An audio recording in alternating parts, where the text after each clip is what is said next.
kujutage ette, et lähete hommikul panka ja avastate, et teie kontolt on kadunud kolmandik rahast. Mitte varguse tõttu. Mitte panga pankroti tõttu. Vaid seetõttu, et riigimees, keda te usaldasite rohkem kui kedagi teist, võttis öise otsusega teie eluaegsed säästed. 8. ja 28. juunil 1933. aastal just nii juhtus. Ja mees, kes seda tegi, oli Jaan Tõnisson, poliitik, keda kutsuti Eesti rahva südametunnistuseks. 40 päeva varem oli ta tõotanud krooni kaitsta nagu oma au. Selle öö jooksul rikkus ta selle lubaduse ja hävitas tuhandete inimeste tuleviku. Aga mis täpselt juhtus nende 40 päeva jooksul? Mida Tõnisson nägi, mis sundis teda tegema otsust, mida ta ise oli nimetanud varguseks rahva taskust? Ja kõige tähtsam, kes teadis sellest ette ja kes sellel teenis? 18. mail 1933. aastal astus Jaan Tõnisson Riigikogu ette mehe enesekindlusega, kes teab, et ajalugu on tema poolel. Ta oli tagasi. Pärast aastaid opositsioonis veedetud aega oli rahvas taas valinud tema poole pöörduda, mitte seetõttu, et nad armastasid tema poliitikat, vaid seetõttu, et nad usaldasid tema au. Tõnisson oli see haruldane poliitik, kes näis seisavat kõrgemal huvide mängudest, kelle sõna oli nii kindel nagu Eesti kroon ise. Ja just krooni kohta ta kõige enam rääkis. Seal, Riigikogu saalis, tugeva häälega, ilma käsikirjata, ütles ta need sõnad, mida hiljem meenutatakse kui Eesti suurimat poliitilist pettust, meie kroon jääb kindlaks. Ükski valitsus, mida mina juhin, ei lase krooni kukutada. See oleks reetmine nende vastu, kes on kogu elu sääste kogunud. Saalis plaksutati. Pensionärid, kes kuulasid raadiot, hingasid kergendatult. Pangakontodel lebav raha tundus olevat jälle turvaline. Aga juba siis, kui Tõnisson neid sõnu ütles, istus tema kabineti nurgas mees nimega Johannes Zimmermann, äsja ametisse nimetatud majandusminister, kes teadis numbreid, mida Tõnisson ei tahtnud tunnistada. Zimmermann oli näinud Eesti Panga salajasi raporteid. Ta teadis, et kullareserv suleb. Et eksport on peaaegu täielikult seiskunud. Et põllumehed, metsatöösturid ja tehasepidajad saadavad iga päev valitsusse meeleheitlikke kirju, nad ei suuda oma kaupu enam müüa, sest Rootsi, Inglismaa, Saksamaa on oma valuutad juba ammu odavamaks teinud. Eesti kroon on liiga kallis. Eesti kaubad on liiga kallid. Ja iga päev, mil kroon püsib kunstlikult kõrgel, muutub majandus natuke surnumaks. Zimmermann istus seal ja kuulas Tõnissoni kindlaid lubadusi ja mõtles, kas peaminister ise usub sellesse, mida ta ütleb. Või teab ta juba praegu, et need on tühjad sõnad. Tõde on see, et Tõnisson teadis. Mitte kogu tõde, mitte veel, aga piisavalt selleks, et tunda, kuidas pinnas tema jalge all liigub. Tema lähimad nõunikud, Zimmermann, rahandusministrid, isegi mõned usaldusväärsetest pankuritest olid juba mitu nädalat sosistanud, et kroon ei pea vastu. Aga Tõnisson oli mees, kes uskus tahtejõusse. Ta oli näinud Eestit sündimat võimatuste kiuste. Ta oli näinud, kuidas julgus ja põhimõtted võivad muuta ajalugu. Ja nüüd 63 aasta vanuselt peaministri toolil ta ei suutnud või ei tahtnud uskuda, et majandus võib olla tugevam kui tahe. Aga numbrid ei valeta. Ja kui juuni saabus, said numbritest reaalsus, mis purustas iga illusiooni. Esimene märk sellest, et midagi on kohutavalt valesti, tuli 3. juunil. Tõnisson istus oma kabinetis, kui talle toodi Eesti Panga presidendi Jüri Jaaksoni sõnum. Jaakson oli kunagi olnud Tõnissoni liitlane krooni kaitsmisel, karm ja jäärapäine mees, kes uskus, et tugev kroon on tugeva riigi sümbol. Aga nüüd oli Jaakson kirjutanud 2 lehekülge täis numbreid ja hoiatusi. Panga kullareserv oli kriitiliselt madal. Spekulandid ostsid välisvaluutat, pannes Eesti Pangale survet, mida see ei suutnud enam taluda. Jaakson kirjutas, kui me ei tee midagi järgmise 2 nädala jooksul, ei jää meil mitte midagi järele, millega kurssi toetada. Tõnisson luges seda 2 korda. Siis pani kirja lauale ja vaatas aknast välja, kus Tallinnas käis tavaline elu edasi, inimesed käisid tööl, ostlesid poodides, usaldasid, et nende raha on homme sama palju väärt kui täna. Ta mõtles, kui ma neile räägin, mis tulemas on, algab paanika. Pangad kukuvad kokku. Riik kukub kokku. Aga kui ma vaikin, teen ma neist narriks. See oli hetk, mil Tõnisson tegi esimese otsuse, mis viis katastroofi poole. Ta otsustas vaikimine. mitte avalikku arutelu. Mitte rahva hoiatamist. Ta otsustas, et devalveerimine, kui see on vältimatu, peab tulema äkki, nagu öine vargus, et keegi ei jõuaks oma sääste päästa. Ametlikult oli selle taga majanduslik loogika, kui inimesed saaksid ette teada, võtaksid kõik oma raha pankadest välja, vahetaksid selle välisvaluuta vastu ja siis ei oleks enam midagi devalveerida, oleks ainult kaos. Aga tegelikult oli see ka midagi muud. See oli otsus, et tavainimesed on ohvrid, keda ei pea informeerima, kelle sääste võib kasutada riigi päästmiseks. See oli otsus, mis muutis Tõnissoni silmis südametunnistusest võimupoliitikuks, kes valis valitsemise usalduse ees. Juuni keskel hakkas Tallinnas liikuma kuulujutte. Mitte tänavatel, mitte ajalehtedes, vaid seal, kus raha liigub, pankade juhatajate kabinettides, suurte kaubamajade kontorites, mõisnike klubi suitsuruumides. Keegi ütles kellelegi, kes ütles kellelegi kolmandale, et valitsus valmistab ette midagi suurt.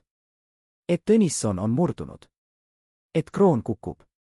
Ja need, kes kuulsid neid kuulujutte, mitte kõik, aga need õiged inimesed, need, kellel olid õiged kontaktid, hakkasid toimima. Nad võtsid pangast laene. Suuri laene. Miks? Sest kui kroon kukub 35%, muutub laen 35% väiksemaks. Nad ostsid välisvaluutat. Rootsi kroone, Inglise naelu, Saksa marka. Kõike, mis homme väärtust kogub. Ja nad ostsid kaupu, masinaid, autosid, metalli, mida võib hiljem müüa kõrgema hinnaga. Riigikontroll uuris seda hiljem, pärast katastroofi. Leiti kahtlaseid tehinguid. Leiti nimesid, mis olid lähedal valitsusele. Aga mitte kedagi ei karistatud. Mitte kunagi ei tõestatud, et keegi valitsusest andis siseinfot. Aga küsimus jääb, kuidas said mõned inimesed nii täpselt ette aimata, mis juhtuma hakkab. 27. juunil, pärastlõunal, kutsus Tõnisson kokku kitsama kabinetti. Zimmermann oli seal. Paarteist ministrit. Mitte kogu valitsus, see oleks lekkinud. Tõnisson rääkis vaikselt, peaaegu vabandavalt. Ta ütles, meil ei ole enam valikut. Homme esitame Riigikogule eelnõu krooni kursi langetamiseks 35%. Seome selle Rootsi krooniga. See on ainus viis päästa eksport ja riik pankrotist. Zimmermann, kes oli seda teadnud juba nädalaid, noogutas. Teised ministrid olid šokis. Keegi küsis, aga mis saab rahva säästudest? Tõnisson vastas, kodumaised hinnad ei tõuse kohe. Leib jääb samaks. Piim jääb samaks. Inimesed kaotavad ainult siis, kui ostavad importkaupu. See oli tehniliselt tõsi, aga moraalselt vale. Sest enamik inimesi ei elanud ainult leivast ja piimast. Nad ostsid riideid, jalanõusid, kütet, kohvi, suhkrut, ravimeid, kõike, mis tuli väljastpoolt ja mille hind hüppas kohe üles. Aga Tõnisson rääkis sellest nagu matemaatilisest faktist, mitte inimeste valulikust reaalsusest. Ta oli juba leppinud sellega, et ta saab vihatud. Nüüd oli vaja ainult seda otsust ellu viia enne, kui keegi seda peatab. Samal õhtul, kui kell oli juba 10, pani Tõnisson kirja paberile. Mitte ametlikku dokumenti, vaid isikliku märkme, mida ei olnud mõeldud kellelegi näitamiseks. Tema käsikiri oli värisev, kas väsimusest, stressist või südametunnistuse piinast, seda me ei tea. Aga seal oma kabineti valguses, üksi kirjutas ta, ajalugu mõistab. Rahvas ei saa praegu aru, aga ajalugu näitab, et teine teed ei olnud. See lause paljastab kõik.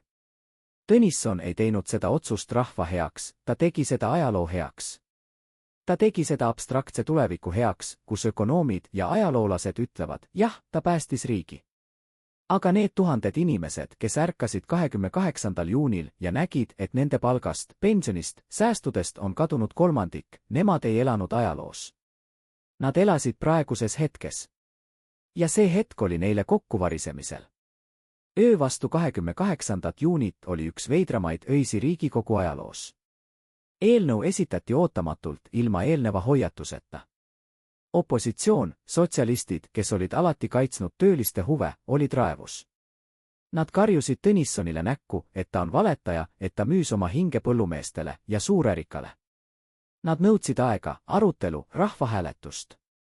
Aga Tõnisson teadis, et iga viivitatud tund tähendab, et kuulujutud levivad ja paanika algab.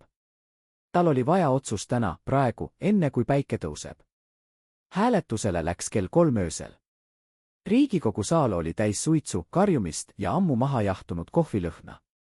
Saadikud olid väsinud, segaduses, mõned juba pooleldi magasid. Hääletus, 46 poolt, 43 vastu. 3 hääle vahe. 3 saadikut otsustasid tuhandete inimeste saatuse. Ja siis oli kõik läbi.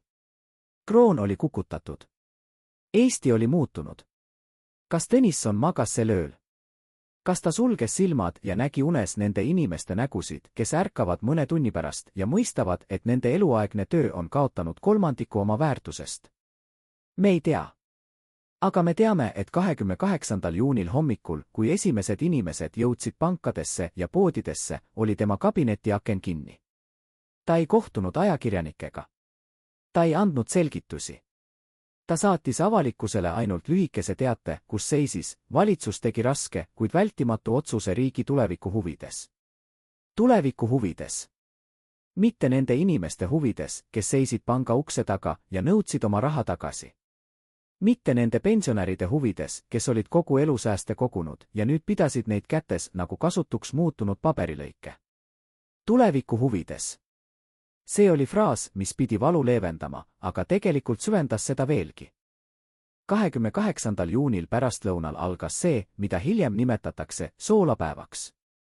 Inimesed, kes kuulsid devalveerimisest, ei uskunud kohe, et kodumaised hinnad jäävad samaks.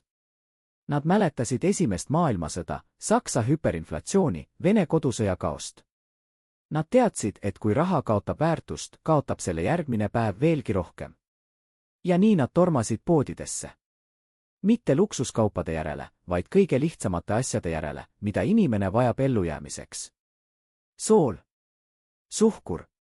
Tikud. Seep. Kange. Jalanõud. Poed avati hommikul ja olid tühjad õhtuks. Mõned omanikud keeldusid müümast, oodates, kuni nad saavad hindu tõsta. See ajas rahva veelgi suuremasse paanikasse. Tekkisid kaklused. Politsei kutsuti välja. Ja Tõnisson oma kabinetis kuulis raporteid sellest kõigest ja mõistis, et ta oli kaotanud midagi, mida polnud võimalik tagasi saada, ta oli kaotanud rahva usalduse. Aga oli ka neid, kes ei kaotanud. Need, kes võitsid. Suurpõllumehed, kellel olid suured laenud pankades, nende laenud muutusid üleöö 35% väiksemaks. Metsatöösturid, kes eksportisid puitu Inglismaale, nende kaup muutus äkki odavamaks ja konkurentsivõimelisemaks. Rikkad ärimehed, kellel olid varud välisvaluutat, nad nägid oma vara väärtust hüppavat. Ja seal oli ka üks mees, kes jäi kogu selle kära taha varju, aga kes tegelikult oli selle kogu stsenaariumi peamine kasusaaja, Konstantin Päts. Pätsi nimi ei ilmunud ajakirjanduses seoses devalveerimisega peaaegu üldse. Ta ei olnud valitsuses.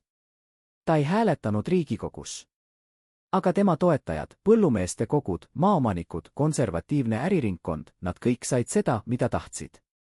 Ja Päts, tark poliitik, laskis Tõnissonil kogu rahva viha enda peale võtta.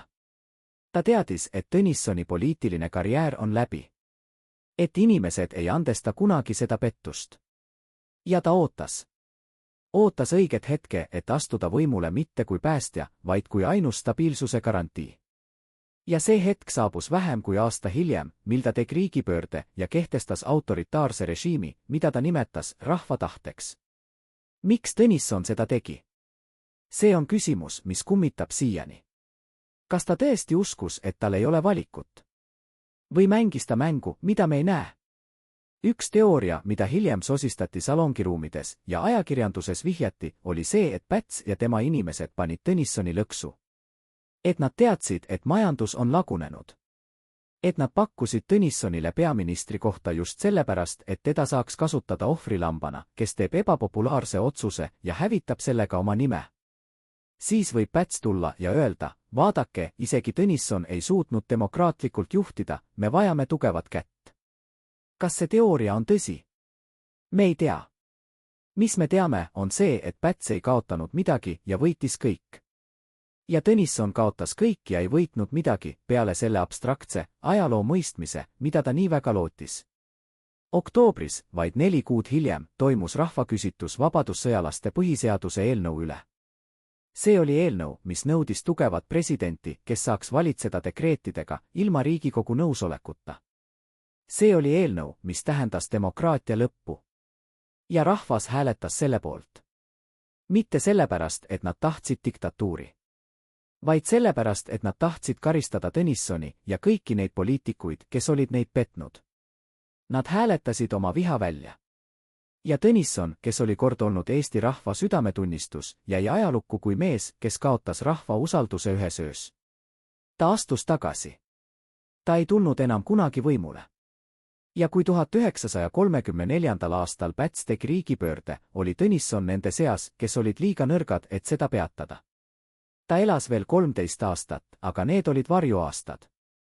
Mees, kes oli olnud valgus, muutus varjuks. Mis oli tõde selle kõige taga?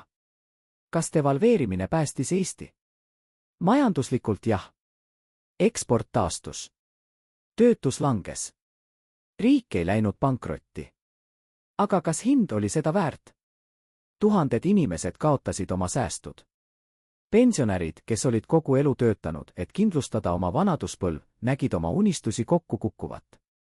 Perekonnad, kes olid kogunud raha laste hariduseks, pidid nüüd loobuma.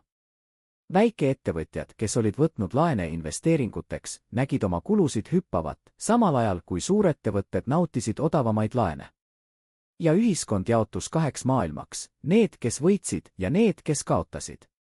Ning see jaotus ei kadunud kunagi. See muutus haavaks, mis jäi kinni, aga jättis armina. Arm, mis näitas, et võim ja raha kõnelevad kõvemini kui õiglus. Aga kõige traagilisem pole see, et inimesed kaotasid raha. Kõige traagilisem on see, et nad kaotasid usu. Nad kaotasid usu sellesse, et poliitikud räägivad tõtt. Et valitsus on nende poolel. Et demokraatia kaitseb nõrku. Ja kui see usk kadus, tuli selle asemele midagi muud. Tuli usk tugevasse mehesse. Tuli usk sellesse, et ehk autoritaarne juht, kes ei valeta ega teeskle, on parem kui demokraatlik süsteem, kus sind petetakse ilusamate sõnadega. See oli tee, mis viis Pätsi diktatuurile. Ja edasi, Nõukogude okupatsioonile. Ja edasi kõigele sellele, mis järgnes. Ja võib-olla kõik algas sellest ühest ööst, kui Jaan Tõnisson otsustas, et rahvas ei pea teadma tõde, sest tõde tekitaks paanikat. Võib-olla kõik algas sellest hetkest, kui poliitik otsustas, et ta teab paremini kui need, keda ta esindab. Ja nüüd, peaaegu 100 aastat hiljem, võime küsida, kas me oleme õppinud. Kas meie säästud on tõesti kaitstud või võivad ka need kaduda ühe öise otsusega, mida tehakse kuskil kaugel, suletud uste taga, ilma et meid hoiatataks? Kas me usaldame neid, kes lubavad meile turvalisust, või peaksime mäletama, et ajalugu kordub? Ja kas Tõnissoni saladus, see, mida ta teadis, aga ei rääkinud, on ikka veel seal, varjatud arhiivides, ootamas, et keegi lõpuks küsiks õiged küsimused? Mida Tõnisson varjas rahvalt 1933. aastal, kui kadus 35% säästudest? Jätk. Mis juhtub inimesega, kes ärkab ja mõistab, et kõik, mida ta uskus, oli vale? Mitte abstraktne küsimus, konkreetne hetk, kui sa istud oma köögis, käes ajaleht, kus seisab kroon devalveeritud 35% ja sa mõistad, et number sinu pangakontol on sama, aga selle tähendus on muutunud. 28. juunil 1933. aastal oli selliseid köögitoolide ääres istujaid tuhandeid. Olid pensionärid, kes olid kogunud raha oma viimaseks teekonnaks, matuseks, mida nad tahtsid väärikalt korraldada, ilma et lapsed peaksid võlgu võtma. Olid noored perekonnad, kes olid säästa pannud esimese koduosamaksu jaoks. Olid õpetajad, ametnikud, väikepoeomanikud, kõik need, kes uskusid, et kui sa töötad ausalt, säästab riik sinu tulevikku. Ja nüüd nad istusid seal, käed laual, ja küsisid, mida ma teen valesti. Vastus oli kohutav, sa ei teinud midagi valesti. Sind lihtsalt ohverdati. Aga see, mida nad ei näinud, mida ükski ajaleht neile ei rääkinud, oli see, mis toimus teises köögis, hoopis teises maailmas. Seal istus suurtööstur, kes oli 3 nädalat tagasi võtnud pangast laenu 100 000 krooni. Ta oli ostnud selle raha eest masinaid Saksamaalt, metalli Rootsist, autosid Inglismaalt, kõike, mis on tehtud välismaal ja mille hind langeb, kui Eesti kroon kukub. 28. juunil hommikul olid need masinad ikka seal, tema laos, täiesti töökõlbulikud. Aga laen, mille ta pidi tagasi maksma? See muutus üleöö 65 000 krooni väärtuseks. 35 000 krooni kadus õhku, mitte tema taskust, vaid panga taskust, mis tähendas, et riik kattis selle. Ta ei pidanud isegi midagi tegema. Ta lihtsalt ärkas rikkamana. Ja kui pensionär küsis oma köögis, miks, küsis tööstur omaenda laua taga, miks mitte rohkem. Riigikontroll alustas uurimist oktoobris, kui valitsus oli juba vahetunud ja Tõnisson tagasi astunud. Nad vaatasid pangadokumente, laenude registreid, kaupade liikumist viimase 2 kuu jooksul enne devalveerimist. Ja nad nägid mustreid. Nad nägid, et juunis, täpsemalt viimasel 2 nädalal enne devalveerimist, võeti pankadest rekordiliselt palju suuri laene. Mitte väikeseid, tööotstarbelist, vaid just selliseid, mis olid piisavalt suured, et keegi pidi väga kindlalt teadma, et kroon kukub. Uurijad tegid nimede nimekirja. Mõned neist olid tuntud äriringkondades. Mõned olid seotud valitsusega läbi sugulaste või ärisuhete. Üks nimi oli eriti huvitav, Karl Essen, Tõnissoni nõunik majandusküsimustes, kes oli juba 4 aastat olnud vaikne konsultant poliitikule. Essen oli võtnud laenu just 23. juunil, 4 päeva enne devalveerimist. 80 000 krooni. Ostnud Saksa marka ja Rootsi kroone. Kas see oli juhus? Riigikontrolli uurija nimi oli Anton Leht, 30-aastane jurist, kes oli tuntud oma jäiga aususe poolest. Leht istus aktidega terve öö ja tegeles ühe küsimusega, kui palju inimesi teadis. Ta luges numbreid uuesti ja jõudis järeldusele, et see ei saanud olla ainult õnn või instinkt. Oli liiga palju tehinguid, liiga lühikese aja jooksul, liiga täpselt paigutatud. Aga kui ta esitas oma aruande Riigikogule, juhtus midagi imelikku. Tema raport klassifitseeriti. Mitte kogu raport, vaid just see osa, kus olid nimed. Põhjendus oli riigi maine kaitsmine rahvusvahelisel areenil. Ametlikult öeldi, et kui Euroopa pangad ja investorid kuulevad, et Eesti valitsusliikmed ja nende lähedased kasutasid siseinfot, kaotab Eesti usaldusväärsuse. Aga tegelikkus oli lihtsam, need, kelle nimed olid nimekirjas, olid samad inimesed, kes nüüd Riigikogus hääletasid selle üle, mida avaldada. Leht sai vaikima panna. Tema karjäär lõppes aasta hiljem. Dokumendid pandi arhiivi, kus nad lebavad siiani, delfiinide ja tolmu all. Aga oli üks inimene, kes ei suutnud vaikida.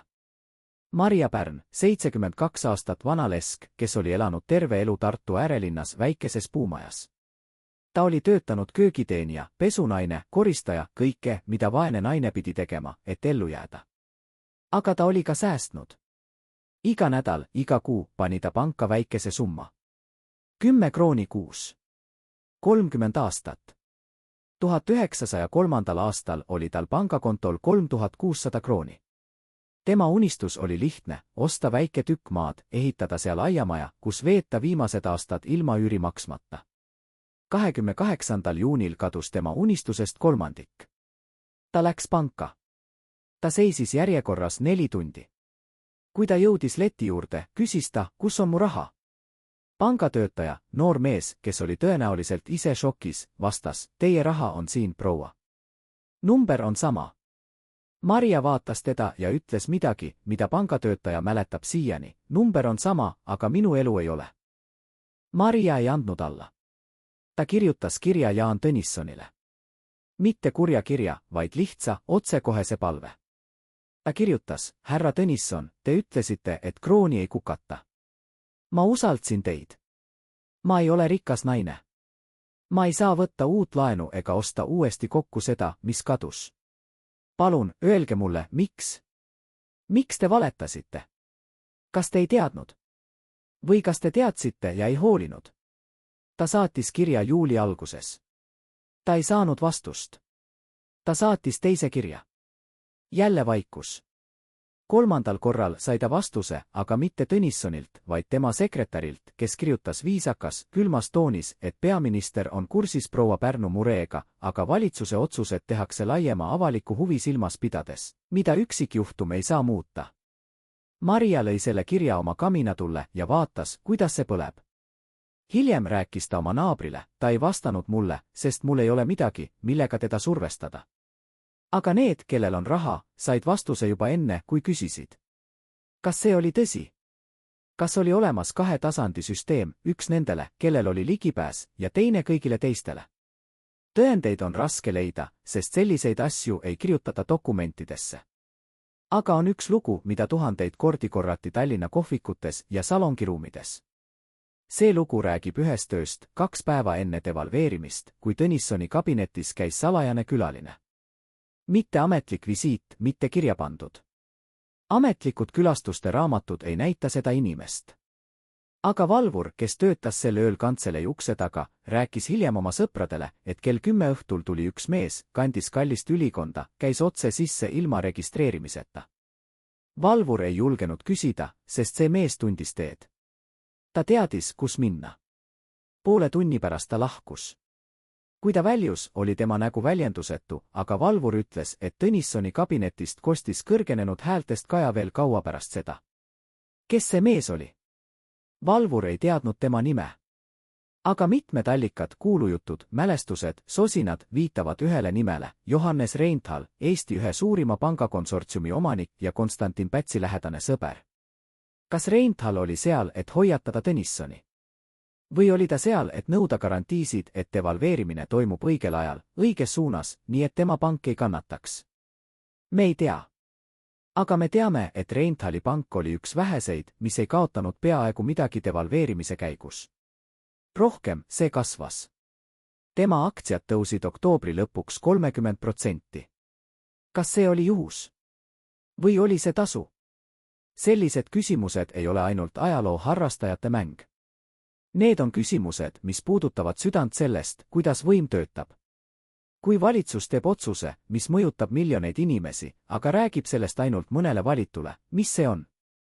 See ei ole enam demokraatia. See on aristokraatia. Või õigemini, see on oligarhia, kus raha määrab, kes teab ja kes ei tea. Ja 28. juunil 1933. aastal, kui eestlased ärkasid ja nägid oma säästude väärtuse kadumist, nad ei kaotanud ainult raha. Nad kaotasid usu, et reeglid on kõigile samad. Ja kui see usk kaob, kaob ka see liim, mis hoiab ühiskonda koos.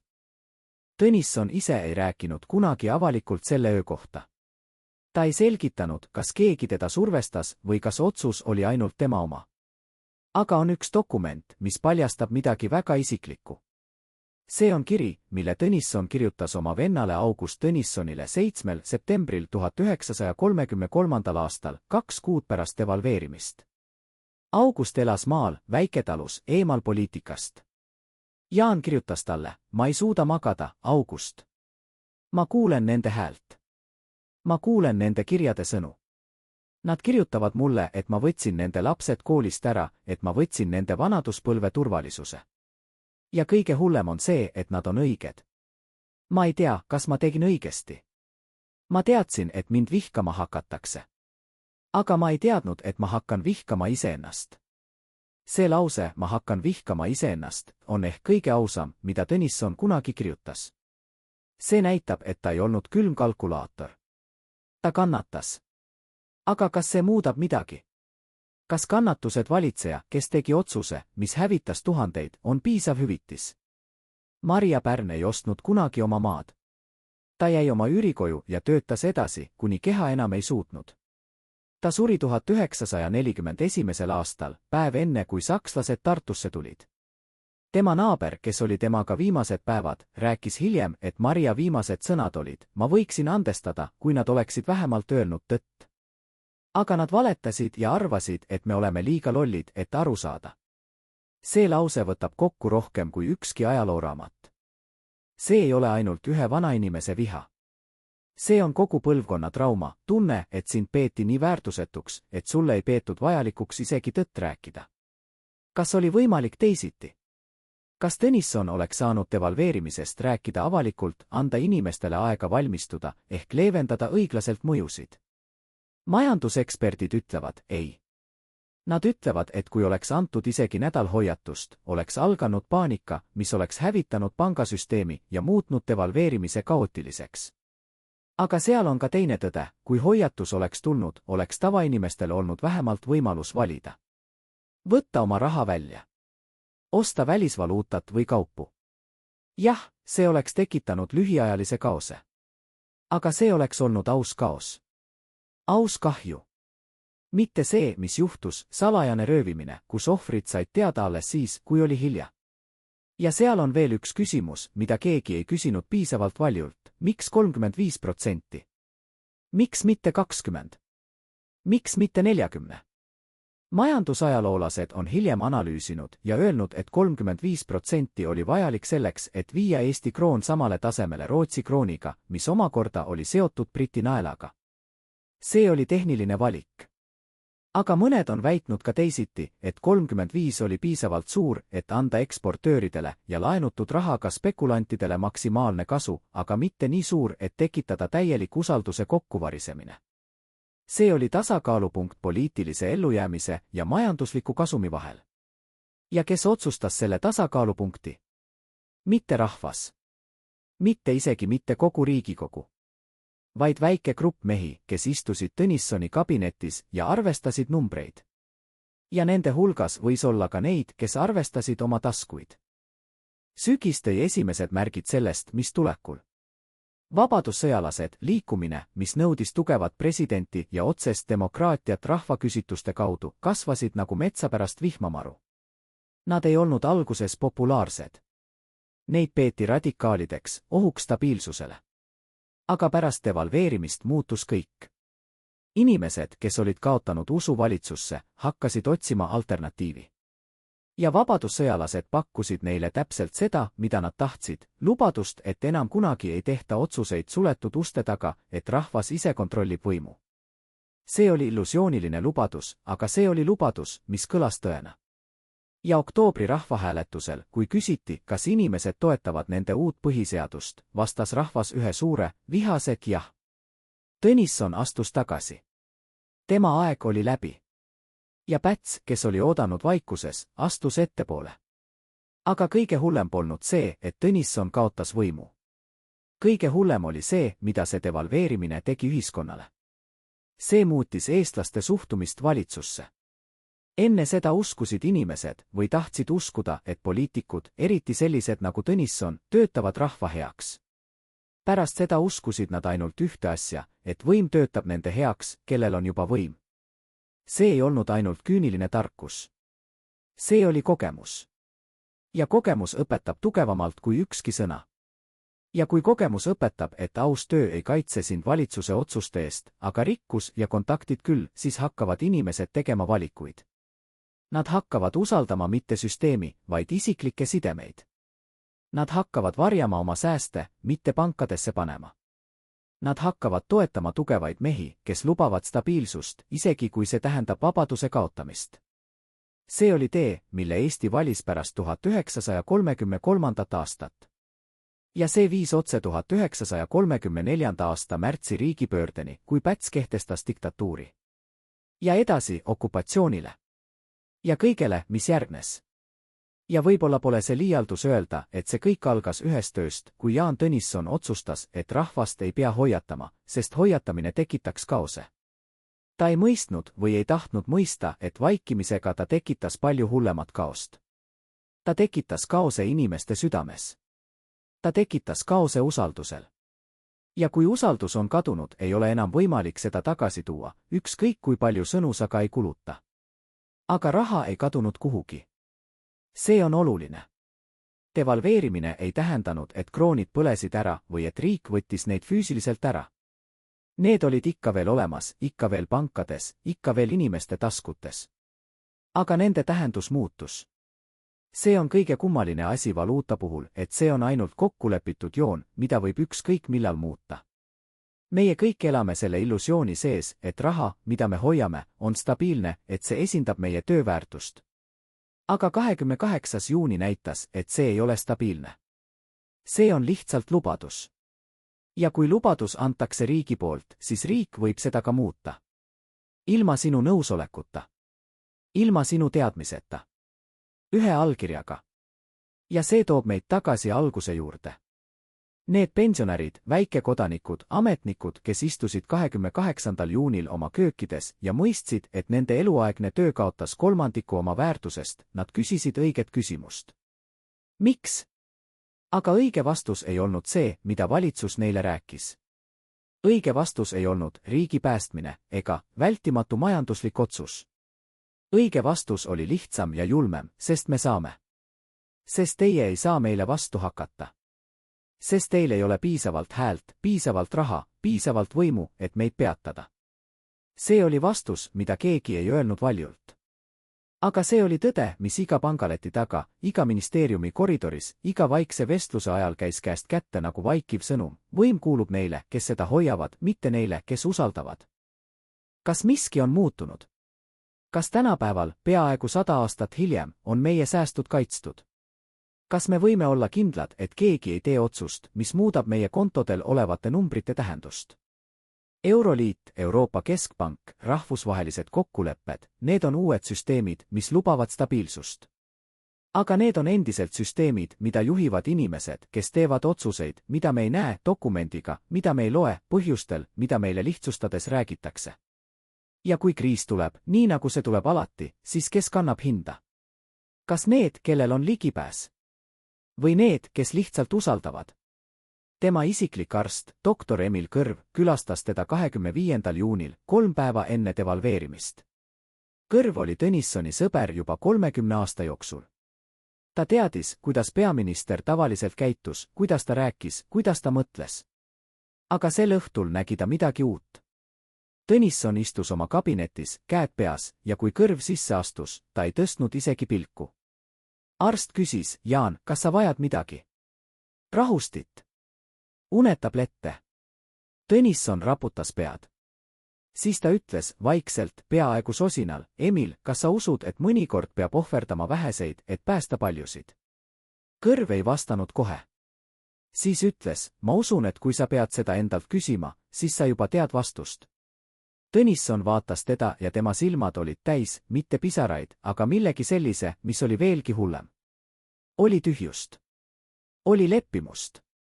Oli meeleheitlikku rahulikkust. Ta ütles, ma tean. Aga ma teen seda ikkagi. Kuskil Eesti Panga põrandaaluses arhiiviruumis, betoonseinte vahel, kus niiskus muudab õhu raskeks ja kus valgus tuleb ainult hõõglambitest, lebab üks karp. Sellel pole nime, ainult number, 323. See karp on seal olnud 90 aastat. Mitte keegi ei ole seda avanud alates 1941. aastast, kui keegi, me ei tea kes, sulges selle ja märkis peale punase templi, juurdepääs piiratud kuniti. Kuupäev on üle kriipsutatud. See tähendab, et piiratus pole ajutine. See on jäädav. Aga arhivaar nimega Peeter Kask, kes töötas seal 50 aastat ja pension läks 1991, rääkis oma viimase päeva õhtul kolleegidele midagi kummalist. Ükskord, 1973, kui olin üksi öises vahetuses, avasin selle karbi. Seal olid dokumendid, kõik käsitsi kirjutatud. Protokollid. Kohtumiste märkmed. Ja nimekirjad. Väga pikad nimekirjad inimestest, summadest, kuupäevadest. Kolleegid küsisid, mis nimekirjad? Kask vaatas kõrvale ja ütles, need, kes teadsid. Need, kes ostsid. Need, kes müüsid. Enne 28. juunit. Siis ta lakkas rääkimast. Ta ei öelnud kunagi rohkem. Aga küsimus jääb, miks need dokumendid on ikka veel lukus? Ja kes otsustas, et tõde peab jääma pimedasse? See pole ainult vana lugu arhiivitolmu all. See on küsimus, mis puudutab iga ühiskonda, kus võim otsustab, mida sa tohtis teada. Sest kui dokumendid peidetakse, siis ei peide mitte ainult fakte. Peidetakse vastutust. Kui nimekirjad sulgevad karpi, siis suletakse ka võimalus küsida, kes täpselt teenis. Kes täpselt teadis. Ja kõige olulisem, kes täpselt otsustas, et mõned inimesed väärivad hoiatust ja teised mitte. See ei ole kogemata. See on süsteemne. Ja süsteemsed asjad ei juhtu iseenesest. Need juhtuvad, sest keegi kuskil otsustab, et nii peab olema. Ja 28. juunil 1933. aastal oli see, et keegi, väike grupp mehi, kes istusid koos, vaatasid numbreid ja arvestasid mitte ainult riigi tulevikku, vaid ka omaenda.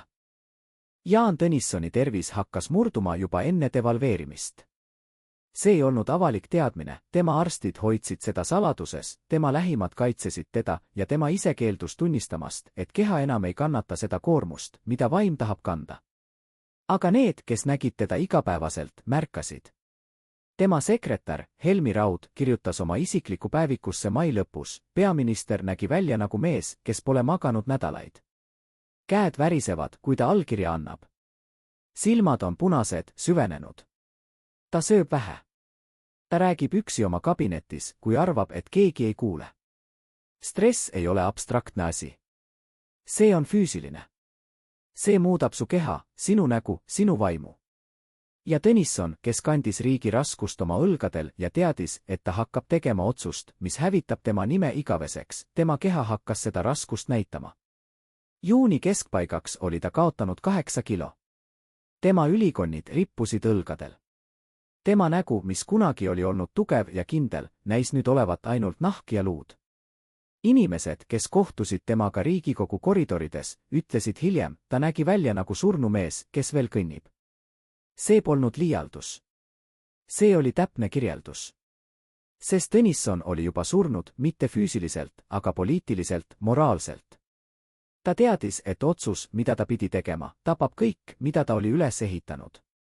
Ja ta valis seda niikuinii teha. Mitte sellepärast, et ta oli julm. Vaid sellepärast, et ta oli veendunud, et alternatiivis on veel hullem. Aga kas see oli tõsi? Või oli see lihtsalt viis, kuidas ta õigustas iseendale seda, mida ta oli juba otsustanud teha? Aga kõige hullem, kõige tõeliselt kummitav asi oli see, mis juhtus neile inimestele, kes ei suutnud seda taluda. Psühhiaater doktor Alfred Wendt töötas Tallinna meelelinnul ja tema raportid 1933. ja 1934. aasta kohta näitavad midagi šokeerivat. Juulist augustini 1933. kasvas patsientide arv, kes tulid sisse ärevuse, depressiooni ja enesetapumõtete tõttu, üle 80%. Wendt kirjutas, nad tulid erinevate taustadega, aga ühise looga, nad olid kogunud raha kogu elu, nad uskusid, et nad on turvalisuses, ja siis üks otsus võttis selle ära. Nad ei mõista, kuidas see võis juhtuda. Nad kordavad, aga mulle öeldi, et kroon on kindel. Mulle öeldi. Neil on olnud usaldus ja see usaldus on murtud. Ja kui usaldus murdub, murdub ka inimene. Wendti raportis on ka nimede loetelu, neid, kes sooritasid enesetapu. 13 inimest juulist septembrini. 13. Mitte kõik otseselt devalveerimise pärast, aga kõigi nende lugude taustal oli sama muster, kaotatud säästud, kaotatud tulevik, kaotatud usk. Mis juhtub inimesega, kes teeb otsust, mis läheb vastu kõigele, mida ta kunagi uskus? Psühholoogia ütleb, et selline inimene kas põhjendab oma valikut uute uskumustega või langeb kokku. Tõnisson ei kukkunud kokku. Ta jätkas. Aga hind oli tema keha ja vaim. Pärast devalveerimist, pärast tagasiastumist, ta elas veel 13 aastat. Aga need ei olnud elamise aastad. Need olid ellujäämise aastad. Ta ei rääkinud peaaegu kunagi avalikult. Ta ei vastanud süüdistustele. Ta ei kirjutanud memuaare, kus ta selgitanuks oma otsust. Ta vaikis. Ja see vaikimine oli kõige kõvakõlalisem tunnistus, et tal ei olnud sõnu, mis võinuks õigustada seda, mida ta tegi. Või ehk oli nii, et ta mõistis lõpuks, ükski sõna ei saaks kunagi kustutada valu, mida ta põhjustas. Aga samal ajal, kui Tõnisson vajus vaiksesse enesepiinasse, oli teine mees, kes liikus hoopis vastupidises suunas. Konstantin Päts. Päts oli see haruldane poliitik, kes mõistis üht lihtsat tõde, et võim ei kuulu neile, kes on õiged, vaid neile, kes on valmis. Ja Päts oli valmis. Ta oli valmis juba siis, kui Tõnisson alles võttis peaministri kohta vastu. Päts teadis, et majandus on kriisis. Ta teadis, et devalveerimine on vältimatu. Ja ta teadis ka, et see, kes seda teeb, kaotab rahva armastuse. Seega oli strateegia lihtne, lase kellelgi teisel see teha. Lase Tõnissonil kanda süüd. Ja kui Tõnisson on hävitatud, siis tule ise ja paku stabiilsust, tugevust, kindlust. Paku seda, mida rahvas kõige rohkem tahab pärast kaost, korda. Pätsi toimik, dokumendid tema tegevusest 1933. aastal on üllataval kombel täis auke.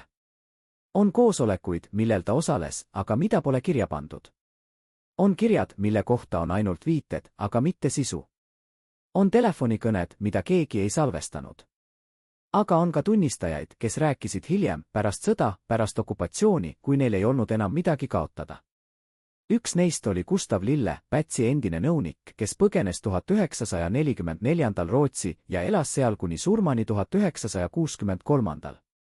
Lille andis intervjuu 1959. Ta rääkis, Päts ütles mulle juba mais, et Tõnisson on lõppenud mees. Ta ütles, ta teeb devalveerimise, sest tal ei ole valikut. Ja siis me tuleme ja puhastame tema jälgede järel. Ma küsisin, aga kas see pole ebaaus? Päts naeratas ja ütles, poliitikas ei ole ausust. On ainult võitu ja kaotust. Kas see lugu on tõsi?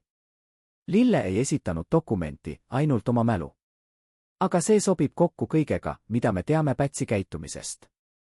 Päts oli mees, kes ei teinud kunagi midagi ise, kui ta võis lasta kellelgi teisel seda teha ja ise kasu lõigata. Ja 1933. aastal ta just seda tegi. Ta laskis Tõnissonil devalveerimise läbi suruda. Ta laskis Tõnissonil saada kõik viha ja süüdistused. Ja kui Tõnisson oli kukkunud oktoobris rahvahääletuse järel, astus Päts tagasi võimule, mitte otseselt kohe, aga järk-järgult ettevaatlikult, nagu ahvike, kes roomab puu otsa, kui oht on möödas. Ja 1934. märtsil, kui ta tegi riigipöörde, ei olnud enam kedagi, kes saanuks teda peatada. Tõnisson oli vari. Opositsioon oli killustatud. Rahvas oli väsinud ja pettunud demokraatiast. Ja Päts võttis võimu nii lihtsalt nagu korjab küpsevilja. Aga kõige põnevam küsimus pole see, kas Päts plaanis seda algusest peale. Kõige põnevam küsimus on, kas Tõnisson teadis, et teda kasutatakse. Kas ta mõistis, et ta oli pandud ohvri rolli? On üks dokument, mis viitab sellele, et ta võib-olla mõistis. See on kiri, mille ta kirjutas oma lähimale sõbrale, kohtunik Karl Einbundile, 8. juulil, 10 päeva pärast devalveerimist. Seal on üks lause, mis on kriiksutatud peale, nagu järelmõte, ma kahtlustan, et mind pandi mängima rolli, mille lõppu ma ei näinud. Aga nüüd on hilja. Mäng on mängitud. Einbund ei vastanud sellele kirjale kunagi. Võib-olla ta ei teadnud, mida öelda. Või võib-olla ta mõistis, et Tõnisson ei oodanud vastust. Ta ootas ainult, et keegi kuulaks. Aga keegi ei kuulanud. Ja Tõnisson jäi üksi oma kahtlustega, oma süütundega, oma lagunemisega. Ja siis on veel üks nimi, millest pole räägitud piisavalt valjult. Johannes Zimmermann, majandusminister, mees, kes pidi Riigikogus devalveerimist kaitsma.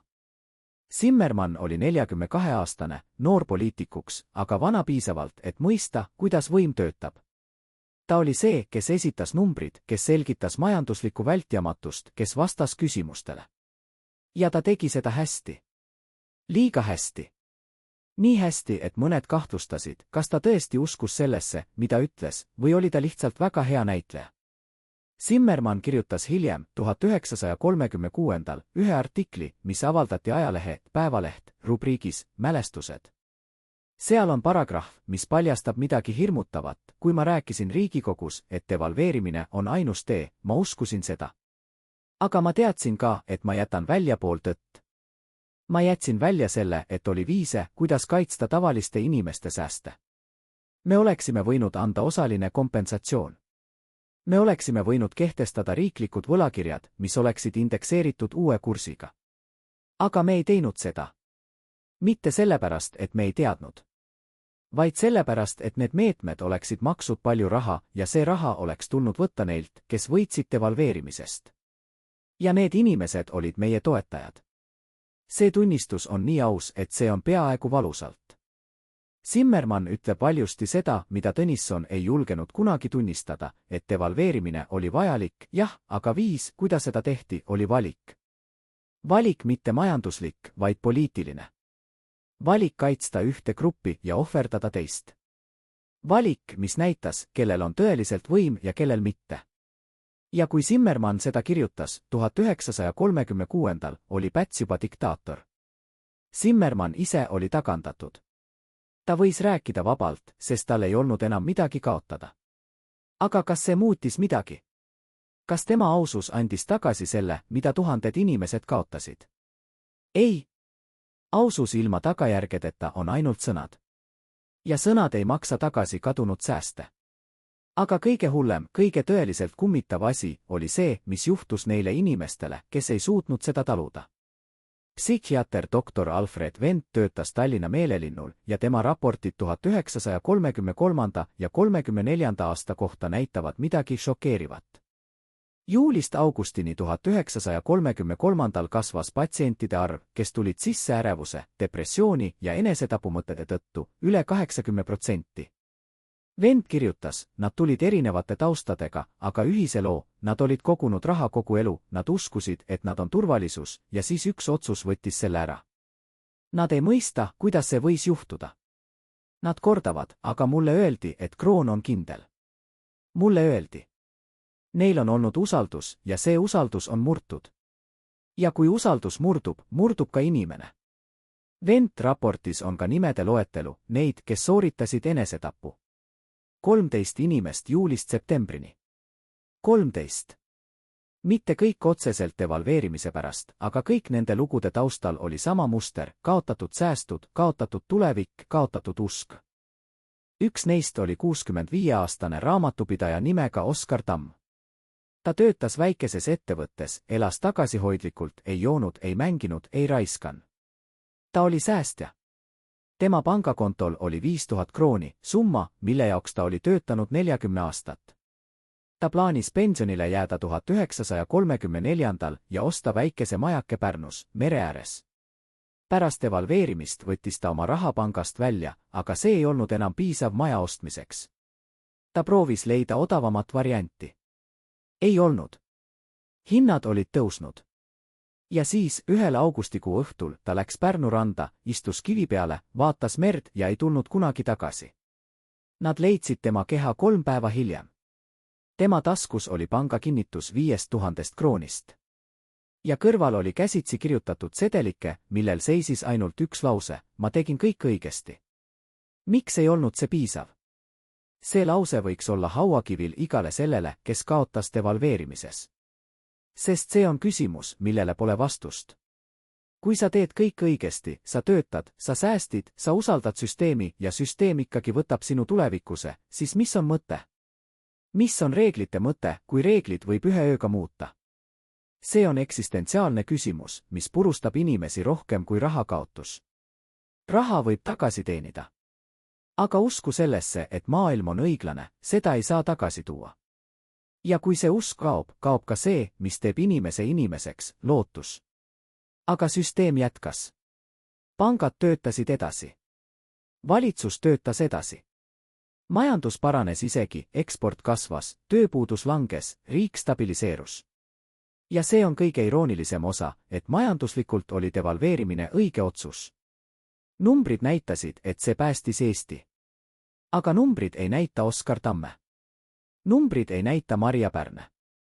Numbrid ei näita seda väsinud õpetajat, kes töötas 20 aastat, et oma tütrele ülikoolipingis võimaldada ja nüüd pidi ütlema, ma ei saa enam. Raha ei ole. Numbrid näitavad SKP, ekspordi kasvu, valuuta stabiilsust. Aga need ei näita inimest. Ja see on küsimus, mida majandusteadus ei küsi piisavalt, kui õige otsus hävitab üksikuid inimesi, kas see on ikka õige? Või kas me lihtsalt lepime sellega, et mõned peavad olema ohvrid, et teised saaksid edasi minna? Tõnisson ei vastanud sellele kunagi. Ta vaikis kuni surmani. Aga tema vaikimine oli vastus. See oli tunnistus, et ta teadis, et ohvrid olid tegelikud, et valu oli tegelik, et süü oli tema. Ja ta kandis seda süüd kuni lõpuni. Mitte au pärast. Mitte lunastuse pärast. Lihtsalt sellepärast, et tal ei olnud kuhugi minna. Ajalugu ei andesta. Aga samuti ei unusta. Ja nüüd, kui me vaatame tagasi, võime küsida, mida me õppisime. Kas me mäletame Oskar Tamme? Kas me mäletame Marja Pärne? Kas me mäletame neid 13 inimest, kes ei suutnud edasi elada? Või mäletame me ainult numbreid, majanduskasvu, stabiliseerumist? Ja kui järgmine kriis tuleb, nagu see alati tuleb, kas me ohverdame jälle väheseid? Kas me ütleme jälle, see on vältimatu? Või kas me lõpuks mõistame, et iga poliitiline otsus on moraalne valik ja et iga moraalne valik jätab jälje, mida ei saa kunagi kustutada? Jätk, finaal. Esimene inimene, kes rääkis 28. juuni õhtu tõelisest kulgemisest, oli Riigikogu stenograaf Anna Koppel. Ta rääkis alles 1966. aastal, kui ta elas Stockholmis väikeses korteris ja teadis, et tal on jäänud vaid kuud. Vähk sai tema keha seestpoolt. Rootsi ajakirjanik Magnus Lindström, kes tegi temaga intervjuu, kirjutas hiljem, tema hääl oli nõrk, aga tema mälu oli kristallselge. Ta meenutas iga detaili, nagu see oleks juhtunud eile. Anna ütles, kui hääletamine algas, käis saalis pinge, mida võis peaaegu katsuda. Aga seal oli ka midagi muud. Kartust. Mõned saadikud vaatasid üksteise poole, otsides kinnitust. Teised istusid jäigalt, nagu oleksid nad juba andnud alla enne, kui käsi tõsteti. Ja siis oli üks hetk, ma mäletan seda täpselt, kui Tõnisson vaatas üle saali ja tema nägu ei olnud peaministri nägu. See oli hukatuse nägu. Nagu ta oleks juba teadnud, et olenemata sellest, mis juhtub, on ta kaotanud kõik. Anna kirjeldas veel midagi, mida ametlikud protokollid ei jäädvusta. Pärast hääletust, kui tulemus kuulutati välja, 46 poolt, 43 vastu, tekkis saalis vaikus. Mitte kergenduse vaikus. Mitte võiduvaikus. Vaid raske, paks vaikus, nagu enne tormi. Siis keegi opositsioonist, sotsialist nimega Eduard Laaman, tõusis püsti ja ütles vaikselt, aga nii, et kõik kuulsid, ajalugu ei andesta teile seda. Mitte kunagi. Tõnisson ei vastanud. Ta lihtsalt kogus oma paberid, pani need kausta ja lahkus saalist. Anna ütles, ma nägin tema seljal midagi murdunud. Nagu keha, mis veel liigub, aga vaim on juba lahkunud. Aga samal ajal, kui Tõnisson kõndis pimedate koridoride kaudu oma kabinetisse, oli teine mees, kes seisis Riigikogu hoone väljapoole, suitsetamas. Konstantin Päts. Ta ei osalenud hääletusel, kuigi ta võinuks. Ta oli Riigikogu liige, aga ta valis olla eemal. Hiljem, kui ajakirjanikud küsisid, miks, vastas ta, see oli valitsuse otsus, mitte minu. Aga seal, öises õhus, ta seisis ja vaatas akent, kust paistis saali valgus. Koos temaga oli tema lähedane sõber ja nõunik August Rei. Rei kirjutas oma mälestustes 1953. Päts suitsetamas, vaatas kella ja ütles, nüüd algab tõeline töö. Ma küsisin, mida ta mõtleb. Ta vastas, Tõnisson suri täna öösel. Ta ei tea seda veel, aga ta suri. Ja kui surnud mees lahkub, tuleb keegi teine selle koha peale. Keegi, kes teab, kuidas valitseda ilma südametunnistuse piinata. Rei küsis, aga kas see ei ole külm? Päts viskas sigareti ära ja ütles, poliitikas pole soojust. On ainult tulemused. See vestlus, kui see on tõsi, paljastab midagi fundamentaalset. Päts ei näinud devalveerimist tragöödiana. Ta nägi seda võimalusena. Võimalusena näidata, et demokraatia, nagu Tõnisson seda viljeledas, ei tööta. Et rahvas ei vaja arutelu, läbipaistvust, südametunnistust. Rahvas vajab tugevat kätt, kiireid otsuseid, stabiilsust. Ja devalveerimine oli tõestus selle poolt. See oli tõestus, et kui jätad otsused Riigikogu kätte, tulevad need liiga hilja ja liiga valuliselt. Aga kui keskendad võimu ühte paika, ühte mehte, siis võib otsuseid teha kiiresti, efektiivselt ja rahvast ei pea küsima. See oli ideoloogia, mis viis otse diktatuurile. Ja Päts, seal seisvad öises õhus, juba nägi seda teed selgelt. Aga mis juhtus neile, kes teadsid ette? Neile, kelle nimed olid Anton Lehti nimekirjas, mis klassifitseeriti ja peideti karpis 323. Enamik neist elas edasi täiesti tavaliselt. Nad ei kaotanud mitte midagi. Vastupidi, nad võitsid. Nad ostsid kinnisvara, kui hinnad olid madalad kohe pärast devalveerimist ja paneetikat. Nad laiendasid oma ettevõtteid. Nad investeerisid ja said tagasi mitu korda rohkem. Üks neist oli ärimees nimega Eduard Kõiv, kes omandas 3 suurt hoonet Tallinna kesklinnas augustis 1933 just siis, kui teised müüsid paanikaga. Tema firma, Kõiv ja pojad, kasvas järgmise 5 aasta jooksul 2,5 korda. 1938, kui Nõukogude okupatsioon algas, põgenes Kõiv Rootsi koos kogu oma varaga. Ta elas seal rikkana kuni surmani 1971. Tema järglased elavad endiselt Stockholmis. Nad ei räägi kunagi devalveerimisest. Aga nende rikkus algas sellest tööst. Kas Kõiv teadis ette? Dokumentaalseid tõendeid pole. Aga on üks detail, 3 päeva enne devalveerimist andis Kõiv oma pangakontolt välja suur summa ja vahetas selle Rootsi kroonideks. Pangatöötaja, kes talle selle teenuse osutus, mäletab hiljem, ta tuli sisse väga rahulikult, nagu oleks ta täpselt teadnud, mida teha. Ta ei küsinud nõu. Ta ei kahelda. Ta lihtsalt ütles numbrid ja allkirjastas. Kas see oli õnn? Või oli see teadmine? Vahe on oluline. Sest kui see oli teadmine, siis see tähendab, et süsteem ei ole mitte lihtsalt ebaõiglane, see on korrumpeerunud. Ja korruptsioon ei ole lihtsalt valetegu. See on süsteemne röövimise, kus need, kel on ligipääs, röövivad neid, kellel pole. Aga kõige traagilisem osa pole see, et mõned võitsid. Kõige traagilisem on see, et need, kes kaotasid, ei kunagi teada saanud, miks. Maria Pärn ei teadnud kunagi, et keegi teadis ette. Oskar Tamm ei teadnud kunagi, et tema 5000 krooni väärtuse langedes teenis keegi teine täpselt selle võrra rohkem. Nad surid uskudes, et see oli lihtsalt ebaõnn, majanduse loomulik käik, paratamatuse. Nad ei teadnud, et see oli valik. Ja see teadmatus oli võib-olla kõige julmem osa. Sest kui sa ei tea, et sind petetakse, siis sa süüdistad iseennast. Sa küsid, miks ma ei olnud targem? Miks ma ei näinud märkideni? Aga tõde on see, et märgid olid nähtavad ainult vähestele. Ja sina ei kuulunud nende hulka. Tõnisson ise magas sel öösel väga vähe. Tema sekretär Helmi Raud, kes pidi jääma kabinetisse, juhuks kui midagi juhtub, kirjutas, kell 4 hommikul kuulsin samme. Vaatasin uksest sisse. Peaminister istus oma laual, pea kätes, ja sosistas midagi. Ma ei kuulnud sõnu, aga toon oli palve. Võib-olla ta palvetas. Võib-olla ta rääkis kellegagi, keda ei olnud seal. Ma ei julgenud häirida. Ma taandusin vaikselt. Aga see pilt, see väsinud, murdunud mees öises valguses, see jäi mulle meelde igaveseks. Helmi ei näinud Tõnissoni enam kunagi samasugusena. Ta ütles, et pärast seda ööd Tõnisson muutus. Tema silmad muutusid tühjemaks. Tema hääl vaiksemaks. Tema liigutused aeglasemaks. Nagu elu oleks tema seest välja imetud. Aga mis toimis Tõnissoni peas? Mida ta sosistas? Kas ta palus andestust? Või kas ta püüdis veenda iseennast, et ta tegi õige? Psühholoogia ütleb, et inimesed, kes teevad moraalselt keerulisi otsuseid, läbivad protsessi, mida kutsutakse kognitiivne dissonants. Nad peavad leidma viisi, kuidas elada koos oma teoga. Mõned leiavad õigustuse, ma ei olnud valikut. Teised leiavad süüdlased, teised sundisid mind.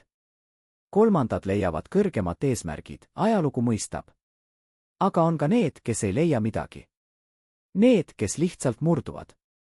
Ja Tõnisson, vaatades tema viimase 13 aasta peale, näib olevat murdunud. Aga oli ka üks inimene, kes ei murdunud, vaid kasvas. Päts.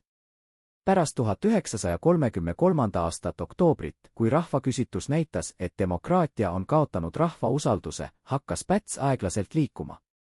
Mitte ruttu. Mitte avalikult. Aga järjepidevalt. Ta hakkas kohtuma vabadussõjalastega, liikumine, mis tahtsid tugevat presidenti. Ta ei liitunud nendega, aga ta ei vastandunud ka. Ta jäi kuulama.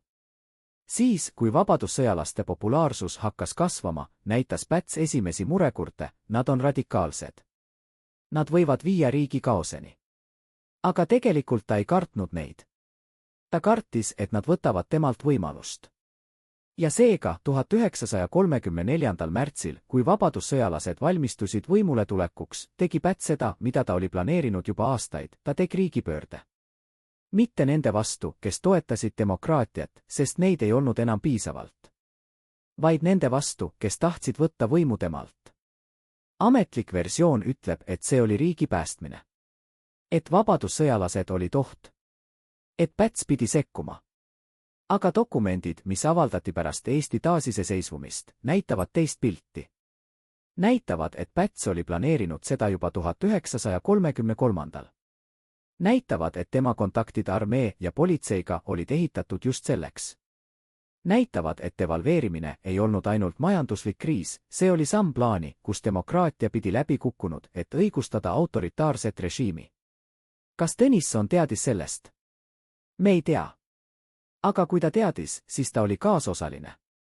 Ja kui ta ei teadnud, siis ta oli loll. Ja Tõnisson ei olnud loll, mis jätab meile ainult ühe järelduse, ta teadis või vähemalt kaitles ja valis ikkagi osaleda. Finaal. Mis sai neist inimestest, kes elasid 28. juuni järel? Maria Pärn jätkas töötamist kuni oma viimasel päeval, aga ta ei ostnud kunagi oma maad. Ta elas üürikorteris, köhis läbi külmade talvede ja kui ta suri 1941. aastal, oli tema pangakontol 30 krooni. Tema matusele tuli 6 inimest. Keegi neist ei olnud valitsusest. Oskar Tammekehta leiti Pärnu rannalt. Tema matus maksis 200 krooni, mille tema vend pidi laenama. Tema hauakivil pole nime, ainult number. Tema lugu kadus koos tuhandete teiste lugudega inimestest, kes ei olnud piisavalt olulised, et ajalukku jääda. Eduard Kõiv elas Stockholmis rikkana. Ta ostis korteri vanalinna keskuses, sõitis kallite autodega, käis ooperis. Tema lapselapsed käivad täna Šveitsi erakoolides. Nad ei tea või teesklevad, et ei tea, kuidas nende rikkus algas. Jaan Tõnisson elas veel 13 aastat pärast tagasiastumist. Ta ei pöördunud enam kunagi poliitikasse. Ta kirjutas, luges, vaikis. 1941. aastal, kui Nõukogude väed tulid, arreteeriti ta. Ta viidi Venemaale. Ta ei naasnud kunagi. Tema surma täpne kuupäev ja koht pole teada. Mõned ütlevad, et ta tapeti vangilaagris 1941. Teised ütlevad, et ta elas kuni 43. Aga see pole oluline. Tõnisson suri juba 1933. juunil. Ülejäänu oli ainult keha, mis unustas surra. Konstantin Päts valitses Eestit diktaatorina 1934. kuni 41. Ta tegi seda, mida ta lubasid, stabiilsust. Aga hinnaga, millest keegi ei rääkinud, vabaduse hinnaga. Ja kui Nõukogude okupatsioon tuli, ei suutnud ta peatada seda. Ta viidi samuti Venemaale. Ta suri vangilaagris 1946. Ametlik versioon ütleb, et ta suri südamehaigusesse. Aga tegelikult ta suri sellele, millest ta oli hoiatanud teisi, diktatuuri ei saa kontrollida, kui see on kord vabastatud. Eesti kaotas oma iseseisvuse 1941. 50 aastat hiljem, kui iseseisvus taastus, oli juba uus põlvkond. Uued inimesed, uued lood. Aga devalveerimise lugu ei kadunud. See elas edasi vanade inimeste mälestustes, perekondade lugudest, arhiividokumentides. Ja iga kord, kui keegi küsib, kuidas me kaotasime oma riigi. Vastus algab 1933. aasta juunist. Algab ööst, mil otsustati, et rahvast ei pea hoiatama. Algab hetkest, mil usaldus muutus pettuseks. Aga suurim küsimus ei ole see, mis juhtus siis. Suurim küsimus on see, mis võib juhtuda homme. Sest süsteemid ei muutu nii palju, kui me tahame uskuda. Võim töötab endiselt samamoodi, otsuseid tehakse suletud ruumides, numbrid arvestatakse ja need, kellel pole ligipääsu, saavad teada viimastena. Euroopa Keskpank, Rahvusvaheline Valuutafond, valitsuste kriisikomiteed, nad kõik töötavad sama mudeliga, mida kasutas Tõnisson. Nad ütlevad, kui me räägime ette, algab paanika. Ja võib-olla nad on õiged. Aga see ei muuda fakti, et tavainimesed kannavad hinda otsuste eest, mida nad ei näinud tulevat. Kas meie säästud on täna turvalisuses? Kas me võime olla kindlad, et homme või järgmine nädal või järgmine aasta ei tule uudist, mis ütleb, vabandust, aga teie raha väärtus on muutunud? Me tahame uskuda, et jah. Me tahame uskuda, et süsteemid on tugevamad, et kontroll on parem, et demokraatia kaitseb meid. Aga 1933. aasta juuni õpetas meile midagi muud. See õpetas, et kui kriis tuleb, on reeglid kirjutatud nende poolt, kes elavad kriisist üle, mitte nende poolt, kes kaovad kriisi all. Ja nii me elame edasi, uskudes numbreid oma pangakontodel, uskudes lubadusi meie valitsustelt, uskudes, et ajalugu ei korda ennast. Aga ajalugu kordab. mitte täpselt samal viisil. Mitte täpselt samade inimestega. Aga sama mustriga. Ja kui see juhtub järgmine kord, kas me mäletame Marja Pärne? Kas me mäletame Oskar Tamme? Kas me mäletame neid 13 inimest, kes ei suutnud elada maailmas, kus nende usaldust reedeti? Või kas me lihtsalt vaatame numbreid, ütleme, majandus paranes ja liigume edasi, jättes ohvrid varju, kus nad alati on olnud? Küsimus pole selles, kas Tõnisson tegi õige või vale otsuse. Küsimus on selles, kas meie oleme valmis küsima, kes maksab hind järgmine kord. Ja kas me nõustume sellega, et see hind on väärt maksmist? Sest ajalugu ei andesta. Aga see ka ei unusta. Ja kunagi, võib-olla homme, võib-olla aastaid hiljem, keegi avab uuesti karbi 323. Ja siis me näeme nimesid. Ja siis me peame otsustama, kas me karistame neid, kes teadsid. Või kas me jätkame, nagu poleks midagi juhtunud. Kuni selle ajani, küsimus jääb õhku, rippuvad nagu suits pärast tuld, mida ei saa kunagi täielikult kustutada.